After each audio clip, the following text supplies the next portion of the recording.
के गवर्नर और इस धरती के संतान अशोक गजपति राजू जी, सीएम मेरे मित्र चंद्रबाबू नायडू जी,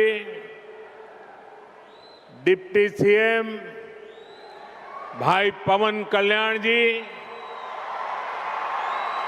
मंत्रिमंडल में मेरे साथी, युवा ऊर्जा से भरे हुए भाई राममोहन नायडू जी,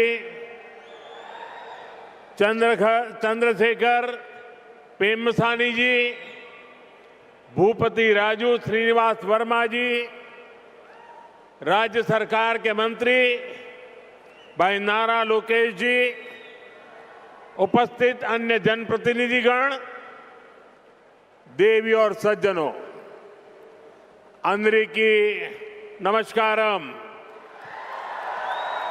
ఆంధ్రప్రదేశ్ గవర్నర్ అబ్దుల్ నజీర్ గారికి, గోవా గవర్నర్ అశోక్ గజపతి రాజు గారికి, మన ముఖ్యమంత్రి వర్యులు చంద్రబాబు నాయుడు గారికి, ఉప ముఖ్యమంత్రి సోదరులు పవన్ కళ్యాణ్ గారికి, మంత్రివర్గంలో నా సహచరులు రామ్మోహన్ నాయుడు గారికి, చంద్రశేఖర్ పెమ్మసాని గారికి, భూపతి రాజు శ్రీనివాస్ వర్మ గారికి, రాష్ట్ర ప్రభుత్వంలో మంత్రివర్యులు నారా లోకేష్ గారికి, ఇక్కడికి విచ్చేసిన ఇతర ప్రజాప్రతినిధులకు, నా సోదర సోదరీమణులకు అందరికీ కూడా నమస్కారం। साथियों, आज का दिन आंध्र प्रदेश के विकास के लिए, स्वर्ण आंध्र के विजन के लिए ये बहुत अहम है।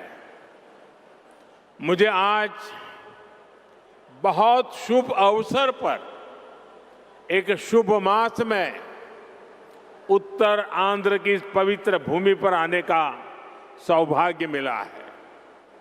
मैं सबसे पहले भगवान श्री वराह लक्ष्मी नरसिंह स्वामी के चरणों में प्रणाम करता हूं। मैं श्री कुर्मनाथ स्वामी और मां पोंडितल्ली अम्मवारू को नमन करता हूं। మిత్రులారా, ఈరోజు ఆంధ్రప్రదేశ్ అభివృద్ధికి స్వర్ణాంధ్ర విజన్కు ఎంతో కీలకమైన రోజు। ఈ శుభ సందర్భంగా, ఈ పవిత్రమైన మాసంలో, ఈ పవిత్రమైన ఉత్తరాంధ్ర భూమికి రావడం నాకెంతో సౌభాగ్యంగా భావిస్తున్నాను। ముందుగా శ్రీ వరాహ లక్ష్మీ నరసింహస్వామి వారి పవిత్రమైన పాదాలకు నా నమస్కారాలు అర్పిస్తున్నాను। అలాగే కూర్మనాథ స్వామి వారికి, అమ్మ పైడితల్లి అమ్మవారికి నమస్కరిస్తున్నాను। साथियों, आज यहां करीब 18,000 करोड़ रुपए की विकास परियोजनाओं का शुभारंभ, लोकार्पण और शिलान्यास हुआ है। एयरपोर्ट के साथ साथ ये प्रोजेक्ट आंध्र की रोड कनेक्टिविटी से भी जुड़े हैं। इनमें एनर्जी सिक्योरिटी से जुड़े प्रोजेक्ट भी हैं। ये विकास कार्य इस बात के प्रतीक है कि इस समय आंध्र की स्पीड से आगे बढ़ रहा है। मैं आप सभी को इन प्रोजेक्ट्स की बहुत बहुत शुभकामनाएं देता हूं। మిత్రులారా, ఈరోజు దాదాపు 18,000 కోట్ల రూపాయలు విలువైన అభివృద్ధి ప్రాజెక్టులు ప్రారంభోత్సవం మరియు శంకుస్థాపన చేసుకుంటున్నాం। ఎయిర్పోర్ట్తో పాటు ఈ ప్రాజెక్టులు ఆంధ్రప్రదేశ్లో రోడ్ కనెక్టివిటీని కూడా మరింత బలోపేతం చేస్తాయి। వీటిలో ఎనర్జీ సెక్యూరిటీకి సంబంధించిన ప్రాజెక్టులు కూడా ఉన్నాయి। ఈ ప్రాజెక్టులు ఆంధ్రప్రదేశ్కు ఎంత వేగంగా ముందుకు తీసుకొని వెళ్తున్నాయనడానికి ఒక నిదర్శనం। ఈ ప్రాజెక్టుల కోసం మీ అందరికీ నా హృదయపూర్వకమైనటువంటి శుభాకాంక్షలు। साथियों, आज का ये आयोजन नया इतिहास, नए रिकॉर्ड इसे रचने का भी है। आज एक और विकास के नए रिकॉर्ड बन रहे हैं, तो साथ ही धीमसा डांस का सांस्कृतिक रिकॉर्ड भी रचा गया है। और ये चंद्रबाबू की विशेषता है कि उन्होंने दो क्षितिजों को छुआ है। एक तरफ ऊंची आसमान को छूने वाली व्यवस्था, एयरपोर्ट का निर्माण, और दूसरी तरफ मेरे यहाँ के आदिवासी बहनों के द्वारा दीमसा नृत्य का विश्व रिकॉर्ड बनाना, मैं चंद्रबाबू के इस विजन को विशेष रूप से सराहना करता हूं। మిత్రులారా, ఈరోజు ఒక కొత్త చరిత్ర, ఒక కొత్త రికార్డుని సృష్టించిన రోజు కూడా. ఒకవైపు అభివృద్ధిలో కొత్త రికార్డులు నమోదవుతున్నాయి, మరోవైపు దింసా నృత్యం కూడా ఒక సాంస్కృతిక రికార్డును సృష్టించింది. ఇది చంద్రబాబు నాయుడు గారి విశిష్టత అనేది నేను తెలియజేస్తున్నాను. ఈరోజు చంద్రబాబు నాయుడు గారు ఒక రెండు అంశాలని టచ్ చేశారు. ఒకటి నింగిని ఆకాశాన్ని అంటే ఎయిర్పోర్ట్ అయితే, మరొకటి గిరిజనుల సోదర సోదరీమణులతో ఈరోజు దింసా నృత్యంతో ఒక రికార్డు సృష్టించారు. ఇది చంద్రబాబు నాయుడు గారి విజన్. దీనికి నేను హృదయపూర్వకమైనటువంటి అభినందనలు తెలియజేస్తున్నాను. 13,000 से ज्यादा आदिवासी बहनों और बेटियों की प्रस्तुति, उनका उत्साह, उनका अनुशासन और आदिवासी संस्कृति का गौरव, यह दृश्य वाकई अद्भुत था। इसमें देश की विविधता की झलक भी थी और पीढ़ी दर पीढ़ी सहेज कर रखी गई जनजातीय विरासत भी थी। मैं इस प्रस्तुति के लिए आप सभी का और विशेष रूप से मेरी आदिवासी बहनों और बेटियों का बहुत बहुत अभिनंदन करता हूं। 13,000 మందికి పైగా గిరిజన పిల్లలు మరియు సోదరిమణుల తాలూకా ప్రదర్శన, వారి ఉత్సాహం, వారి క్రమశిక్షణ మన గిరిజన సంస్కృతికి సంబంధించిన ఒక గౌరవం. ఈ దృశ్యం నిజంగా అద్భుతంగా అనిపించింది. దీనిలో మన దేశం తాలూకా వైవిధ్యత కనిపించింది. అలాగే తరతరాలుగా సంరక్షించబడిన గిరిజన వారసత్వం కూడా ప్రతిబింబించింది. ఈ అద్భుతమైన ప్రదర్శనకు మన గిరిజన పిల్లలకు, సోదరిమణులకు, అలాగే ఇక్కడ ఉన్న అందరికీ కూడా నా హృదయపూర్వక అభినందనలు తెలియజేస్తున్నాను. साथियों, ये धरती अल्लूरी सीताराम राजू की धरती है। अल्लूरी सीताराम राजू जी ने जिस धरती पर आदिवासी हितों के लिए अपना जीवन समर्पित किया, आज उसी धरती पर आंध्र प्रदेश के एक नए एयरपोर्ट की शुरुआत हो रही है। यह एयरपोर्ट आंध्र और उत्तर आंध्र की ग्रोथ का रनवे है। ये आंध्र के युवाओं के बेहतर भविष्य का लॉन्च पैड है।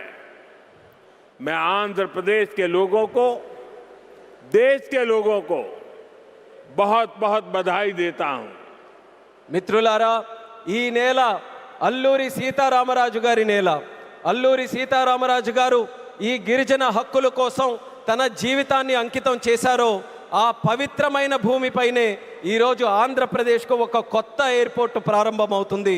ఈ ఎయిర్పోర్ట్ ఆంధ్రప్రదేశ్, ముఖ్యంగా ఉత్తరాంధ్ర అభివృద్ధికి ఒక కొత్త రన్వేగా పనిచేస్తుంది. ఇది ఆంధ్ర యువత యొక్క ఉజ్వల భవిష్యత్తుకు ఒక కొత్త లాంచ్ ప్యాడ్లా పనిచేస్తుంది. ఈ సందర్భంగా ఆంధ్రప్రదేశ్ ప్రజలకు మరియు దేశ ప్రజలకు నా హృదయపూర్వక అభినందనలు. साथियों, पहले जब एयरपोर्ट बनते थे तो एयरपोर्ट के नाम एक ही परिवार के नाम पर चढ़ जाते थे। हमने इस परंपरा को बदला। हमने अयोध्या में एयरपोर्ट का नाम वाल्मीकि के नाम से जोड़ा। हमने पंजाब में संत रविदास जी के नाम से एयरपोर्ट का नाम जोड़ा।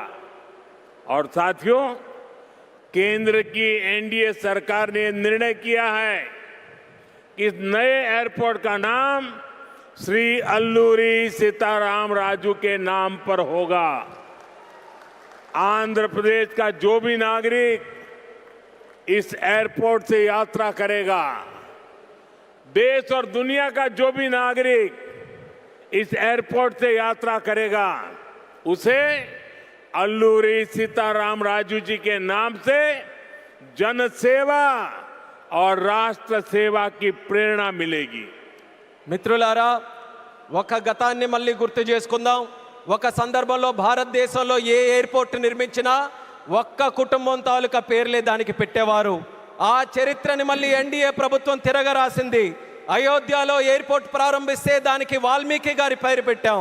అలాగే పంజాబ్లో సంత్ రవిదాస్ గారి పేరుతోని ఎయిర్పోర్ట్ని ప్రారంభించాం.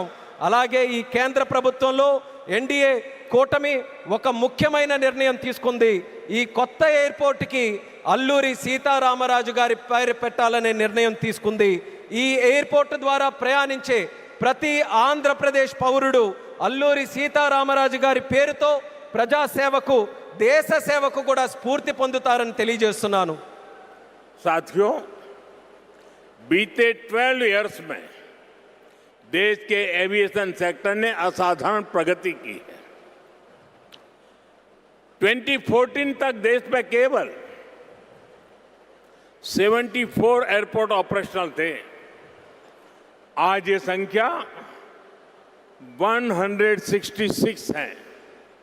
एक समय था जब हवाई उड़ानें सिर्फ बड़े शहरों तक सीमित थी। एनडीए सरकार में आज छोटे शहर के साधारण लोग भी फ्लाइट से आ जा रहे हैं। మిత్రులారా, గత 12 సంవత్సరాల్లో దేశంలో విమానయాన రంగం ఒక అసాధారణమైన పురోగతిని సాధించింది. 2014 వరకు దేశంలో కేవలం 74 ఎయిర్పోర్ట్లు ఆపరేషనల్గా ఉంటే ఈరోజు ఆ సంఖ్య పెరిగి 166 ఎయిర్పోర్ట్లకి చేరుకుంది. ఒకప్పుడు విమానాశ్రయాలు, విమాన ప్రయాణాలు పెద్ద నగరాలకే పరిమితమయ్యేవి. ఈరోజు ఎన్డీఏ ప్రభుత్వంలో చిన్న పట్టణాల నుంచి సాధారణ ప్రజలు కూడా విమానాల్లో ప్రయాణిస్తున్నారని తెలియజేస్తున్నాను.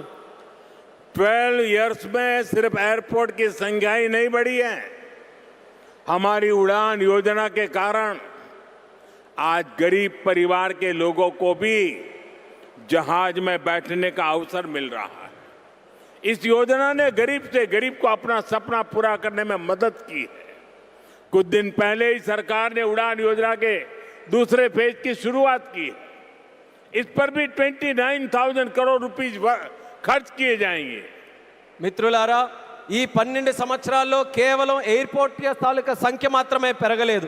మన ఉడాన్ పథకం వల్ల పేద కుటుంబాలకు చెందిన ప్రజలు కూడా మొదటిసారి విమానంలో ప్రయాణించే అవకాశం వాళ్ళందరూ పొందారు. ఈ పథకం అత్యంత పేదవారికి తమ కలలు నిజం చేసుకునే అవకాశం కూడా కల్పించింది. కొద్ది రోజుల క్రితమే కేంద్ర ప్రభుత్వం ఉడాన్ పథకం తాలూకా ఫేజ్ 2ని కూడా ప్రారంభించింది. దీని ద్వారా దేశంలో 29,000 కోట్ల రూపాయలు ఖర్చు చేయబోతుందని తెలియజేస్తున్నాను. साथियों, एविएशन सेक्टर में देश ने एक और बड़ा माइलस्टोन हासिल किया है। कुछ ही दिन पहले काशी में जिस स्पोक एयरपोर्ट मॉडल का शुभारंभ हुआ, आज वही मॉडल पंजाब के अमृतसर तक पहुंच गया है। इससे अमृतसर से 25 से ज्यादा इंटरनेशनल डेस्टिनेशन जुड़ जाएंगे। मैं इस उपलब्धि के लिए आंध्र की इस धरती से पंजाब के लोगों को भी बधाई देता हूं। साथियों, हमारे आंध्र प्रदेश के पास हमेशा से विकसित भारत का ग्रोथ इंजन बनने का सामर्थ्य रहा है। आंध्र प्रदेश के विकास के लिए हमारे प्रयास डबल इंजन की स्पीड से आगे बढ़े। इसके लिए मैंने आंध्र के लोगों से डबल इंजन सरकार का आशीर्वाद मांगा था और आज चंद्रबाबू नायडू जी के नेतृत्व में, पवन कल्याण जी के नेतृत्व में एनडीए की पूरी टीम आंध्र प्रदेश के लिए डबल स्पीड से काम कर रही है। మిత్రులారా, విమానయాన రంగంలో దేశంలో మరో పెద్ద మైలురాయిని మనం సాధించాం. కొద్ది రోజుల క్రితమే కాశీలో ప్రారంభమైన స్పోక్ ఎయిర్పోర్ట్ మోడల్ ఈరోజు పంజాబ్లోని అమృత్సర్ వరకు కూడా విస్తరించింది. దీంతో అమృత్సర్లో 25కి పైగా అంతర్జాతీయ గమ్యాలకు నేరుగా కనెక్ట్ అవ్వడానికి అవకాశం కలిగింది. ఈ విజయానికి ఆంధ్రప్రదేశ్ నేల నుంచే పంజాబ్ ప్రజలకు కూడా నా హృదయపూర్వక అభినందనలు తెలియజేస్తున్నాను. అలాగే మిత్రులారా, వికసిత్ భారత్ నిర్మాణంలో ఆంధ్రప్రదేశ్ ఎప్పుడూ కూడా ఒక గ్రోత్ ఇంజిన్గా నిలిచే సామర్థ్యం కలిగి ఉంది. ఆంధ్రప్రదేశ్ అభివృద్ధి కోసం డబుల్ ఇంజిన్ వేగంతో మా ప్రయత్నం ముందుకు సాగాలని నేను ఆంధ్ర రాష్ట్ర ప్రజలకు డబుల్ ఇంజిన్ ప్రభుత్వం కోసం ఆశీర్వాదాన్ని నేను కోరాను. ఈరోజు చంద్రబాబు నాయుడు గారి నాయకత్వంలో, పవన్ కళ్యాణ్ గారి నాయకత్వంలో ఎన్డీఏ టీం మొత్తం ఆంధ్రప్రదేశ్ అభివృద్ధి కోసం డబుల్ వేగంతో పనిచేస్తుందని గర్వంగా తెలియజేస్తున్నాను. साथियों, आज देश ब्लू इकोनॉमी को लगातार मजबूत कर रहा है. हमारा विजन है कि पूरा क्षेत्र कोस्टल इकोनॉमिक कॉरिडोर के रूप में विकसित हो. इसी लक्ष्य के साथ विशाखापट्टनम से कृष्णापट्टनम तक हमारे पुराने पोर्ट्स को आधुनिक रूप दिया जा रहा है. इसके अलावा मुलापेटा और रामायापट्टनम में हम नए पोर्ट्स भी बना रहे हैं. మిత్రులారా, ఈరోజు దేశం బ్లూ ఎకానమీని నిరంతరం బలోపేతం చేస్తుంది. మా విజన్ ఈ మొత్తం ప్రాంతాన్ని ఒక కోస్టల్ ఎకనామిక్ కారిడార్గా అభివృద్ధి చేయడం. ఈ లక్ష్యంతో విశాఖపట్నం నుంచి కృష్ణపట్నం వరకు మన పాత పోర్ట్స్ అన్నిటినీ కూడా ఆధునీకరిస్తున్నాం. అదే సమయంలో మూలపేట మరియు రామయ్యపట్నంలో కొత్త పోర్ట్స్ని కూడా మనం నిర్మించబోతున్నాం. साथियों, पोर्ट डेवलपमेंट के साथ साथ पूरे आंध्र में हाईवे और एक्सप्रेसवे का नेटवर्क तैयार हो रहा है. विशाखापट्टनम रायपुर एक्सप्रेसवे जैसे प्रोजेक्ट इस पूरे क्षेत्र को रफ्तार दे रहे हैं. మిత్రులారా, పోర్టుల అభివృద్ధితో పాటు ఆంధ్రప్రదేశ్ మొత్తం హైవేస్, ఎక్స్ప్రెస్వేస్ నెట్వర్క్ని విస్తృతంగా పెంచుకుంటూ పోతుంది. విశాఖపట్నం రాయ్పూర్ ఎక్స్ప్రెస్వే వంటి ప్రాజెక్టులు ఈ ప్రాంతానికి సరికొత్త వేగాన్ని అందిస్తున్నాయి. साथियों, ये पूरा रीजन देश के बड़े औद्योगिक केंद्रों से आसानी से जुड़े. इसके लिए आज आंध्र प्रदेश में करीब 1 लाख करोड़ रुपीस की रेलवे परियोजनाओं पर काम चल रहा है. राज्य के पूरे रेल नेटवर्क का इलेक्ट्रिफिकेशन हो चुका है. यहां 70 से ज्यादा रेलवे स्टेशनों को भी आधुनिक बनाया जा रहा है. మిత్రులారా, ఈ ప్రాంతం మొత్తం దేశంలోని ప్రధాన పారిశ్రామిక కేంద్రాలతో మరింత సులభంగా అనుసంధానం అవ్వడానికి ఈరోజు ఆంధ్రప్రదేశ్లో దాదాపు 1,00,000 కోట్ల రూపాయలు విలువైన రైల్వే ప్రాజెక్ట్స్ తాలూకా పనులు కూడా జరుగుతున్నాయి. రాష్ట్రంలో రైల్వే నెట్వర్క్ అంతా ఇప్పటికీ పూర్తిగా ఎలక్ట్రిఫికేషన్ అయ్యింది. అదేవిధంగా 70కి పైగా రైల్వే స్టేషన్లు కూడా ఆధునీకరిస్తున్నాం. साथियों, आज इस क्षेत्र के विकास में पीएम गति शक्ति नेशनल मास्टर प्लान भी बड़ी भूमिका निभा रहा है. पीएम गति शक्ति के माध्यम से इस पूरे क्षेत्र में रेल, पोर्ट और एयरपोर्ट को एक साथ जोड़ा जा रहा है.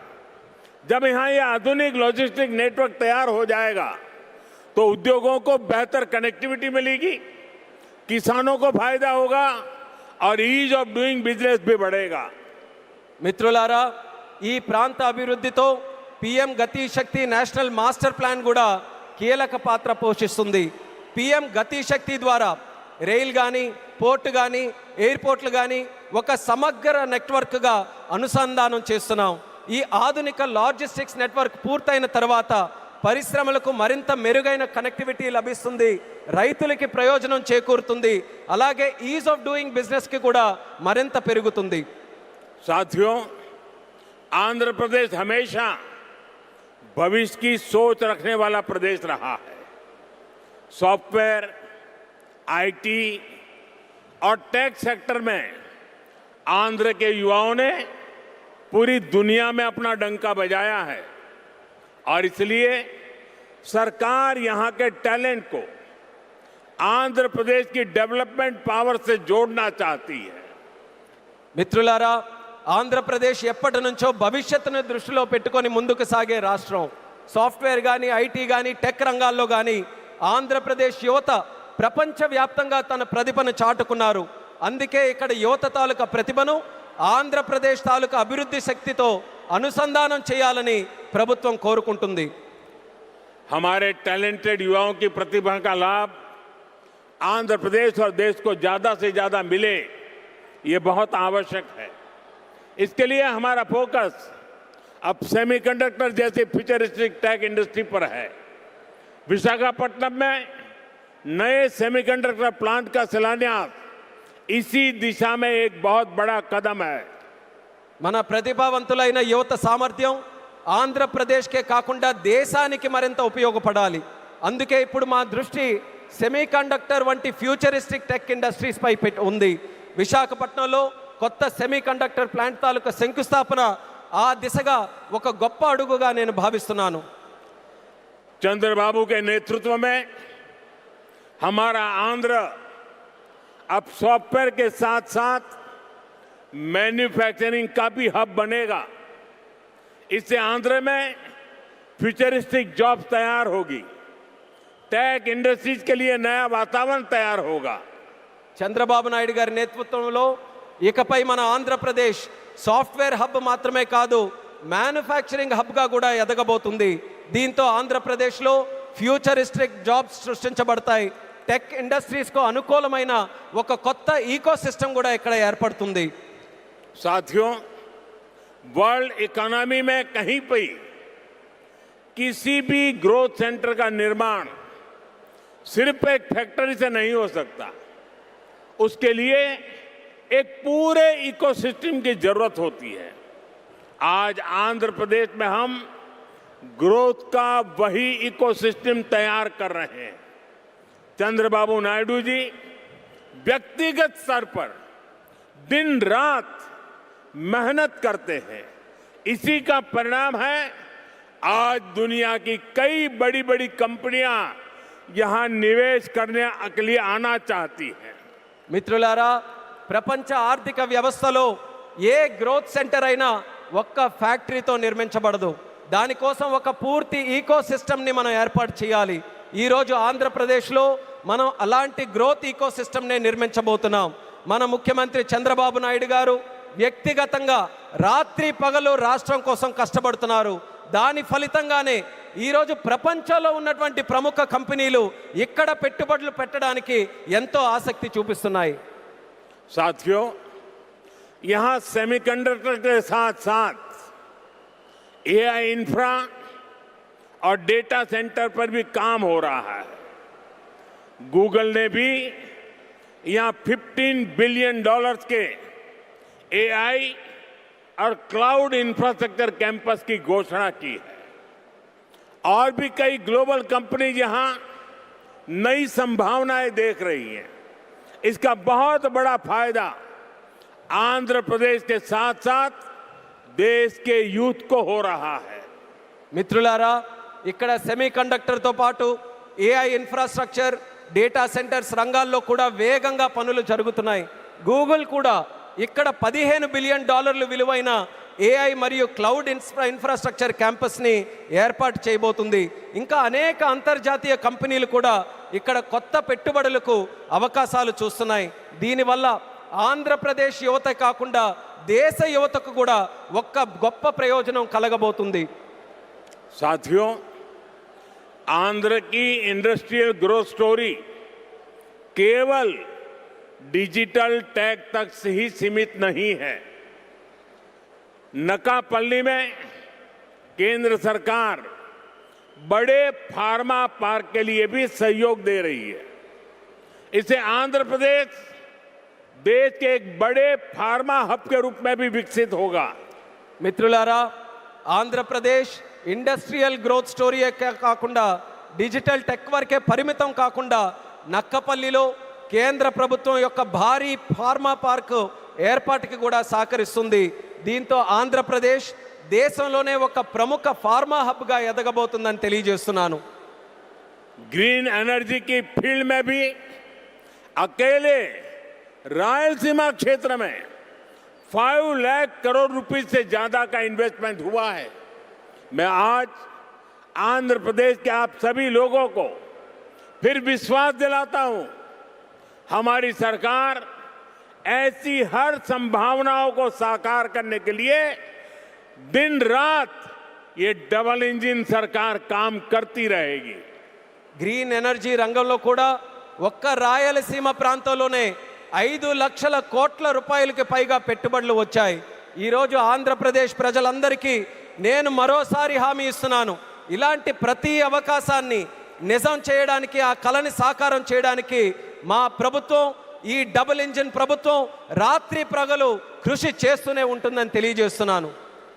साथियों, आज आंध्र प्रदेश में हर सेक्टर में किस स्पीड से काम हो रहा है, इसका अंदाजा आप इस बात से लगा सकते हैं कि पिछले 3 यात्राओं में ही मैंने 2 लाख करोड़ रुपीस के प्रोजेक्ट का शुभारंभ यहां किया है. మిత్రులారా, ఈరోజు ఆంధ్రప్రదేశ్లో ప్రతి రంగంలో ఎంత వేగంగా అభివృద్ధి జరుగుతుందో మనం ఒక్కసారి అంచనా వేయాలనంటే ఈ ఒక్క విషయం గమనించండి. నా గత 3 పర్యటనల్లో 2 లక్షల కోట్ల విలువైన ప్రాజెక్టులు, కోట్ల రూపాయల విలువైన ప్రాజెక్టులు నేను ఇక్కడే ప్రారంభించానని తెలియజేస్తున్నాను. मुझे खुशी है कि आंध्र की इस विकास यात्रा में उत्तर आंध्र भी सशक्त हो रहा है. हम विशाखापट्टनम इकोनॉमिक रीजन VER को देश के बड़े औद्योगिक केंद्र के रूप में विकसित कर रहे हैं. हमारा लक्ष्य है VER एशिया का प्रमुख इकोनॉमिक हब बने. ये एयरपोर्ट से लेकर सेमीकंडक्टर यूनिट तक इसी मिशन का हिस्सा है. ఈ అభివృద్ధి ప్రయాణంలో ఉత్తరాంధ్ర కూడా మరింత బలోపేతం అవుతున్నందుకు నాకెంతో ఆనందంగా ఉంది. మనం విశాఖపట్నం ఎకనామిక్ రీజన్ను దేశంలో ప్రధాన పారిశ్రామిక కేంద్రంగా అభివృద్ధి మనం చేస్తున్నాం. మన లక్ష్యం VERను ఆసియా ఖండంలోనే ఒక ప్రముఖ ఎకనామిక్ హబ్గా తీర్చిదిద్దడం. దీనికి ఎయిర్పోర్ట్ నుంచి సెమీ కండక్టర్ యూనిట్ వరకు జరుగుతున్న ప్రతి కార్యక్రమం ఆ లక్ష్యంలో భాగమే అనేది కూడా నేను తెలియజేస్తున్నాను.